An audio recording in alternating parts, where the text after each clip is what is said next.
Par Larry Hodgson. 1er mai 2017. Le muguet de mai. Le 1er mai est la fête du muguet en France et en Belgique. Alors que, en Amérique du Nord, le muguet Convallaria majali est une plante couvre-sol parmi tant d'autres. En France et en Belgique, il est presque vénéré. À tous les ans, le 1er mai, on célèbre la fête du muguet. De petits bouquets de muguet si parfumés sont vendus dans la rue, des potées de muguet remplissent les étals des marchés publics. Et les hommes portent un brin de muguet à leur boutonnière. Pourquoi?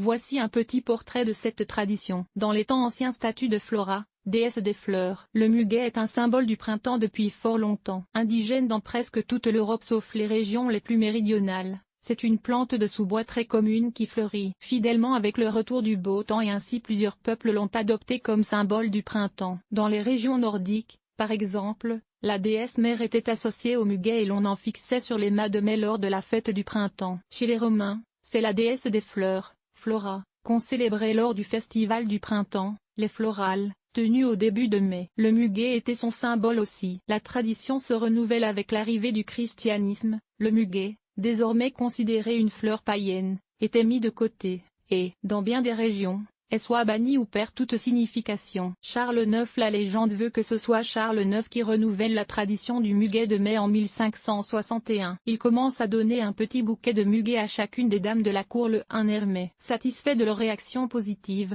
il décide de continuer la tradition. Qu'il en soit fait ainsi chaque année, dit-il, et bientôt la pratique se généralise. La tradition veut qu'offrir ou porter le muguet porte bonheur. Un brin à 13 clochettes serait particulièrement chanceux. En Seine, Félix Mayol portait toujours du muguet à la boutonnière. La tradition a connu des hauts et des bas, mais était en train de disparaître quand le chansonnier Félix Mayol arrive à Paris le 1er mai 1895 et reçoit un bouquet de muguet de la main de son amie parisienne, Jenny Cook. Charmé, il porte un brin de muguet à la boutonnière le soir de sa première parisienne et, à la suite du triomphe de son spectacle, adopte le muguet comme emblème personnel et ainsi relance la tradition. Les grands courtiers français l'adoptent rapidement et commencent à offrir des brins de muguet à leurs employés et leurs clientes le 1er mai. Christian Dior en fait même l'emblème de sa maison de couture. Bientôt, la fête du muguet était de nouveau bien établie, notamment à Paris. Par contre, elle ne s'est associée avec la fête du travail que lors de la Deuxième Guerre mondiale. Le maréchal Pétain a préféré le muguet à l'églantine,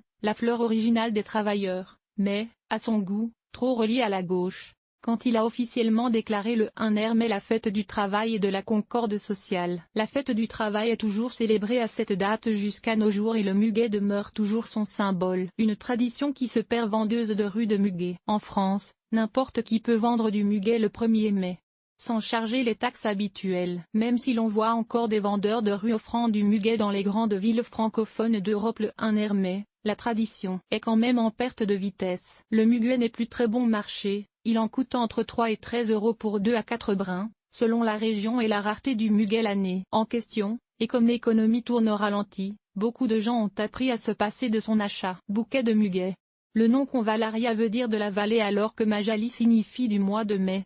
Photo. Flickr reste qu'on produit encore beaucoup de muguet pour le 1er mai. Environ 60 millions de brins épotés par année. Le gros de la production est situé dans les régions de Nantes et de Bordeaux et la récolte donne du travail saisonnier à environ 7000 personnes. C'est surtout du muguet cultivé qui se vend.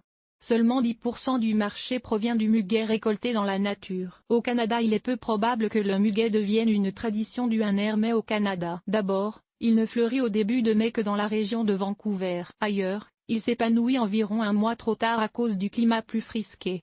Et puis, la fête du travail en Amérique du Nord est le 1er septembre, pas le 1er mai. Peut-être pourrait-on développer une tradition du muguet de juin. Le muguet est très envahissant et difficile à contrôler. Photo, Pasconic, Wikimedia Commons. Et il y a aussi la réticence des jardiniers à en planter. Le muguet n'est pas indigène au Canada, donc on ne peut pas aller en cueillir en forêt, et a la réputation bien méritée d'être très envahissante et difficile à contrôler quand on la plante en jardin. Et qui veut d'une autre plante envahissante sur son terrain? Enfin, c'est une plante très toxique, probablement le plus toxique de toutes les plantes de jardin sous notre climat. Et de nos jours, offrir ou même cultiver une plante toxique peut être mal vu. Non, je pense qu'il faudrait regarder la tradition du muguet de mai comme une tradition européenne et apprendre à surtout l'apprécier. Lors de nos visites en Europe le 1er mai. Joyeuse fête du muguet aux lecteurs européens de ce blog.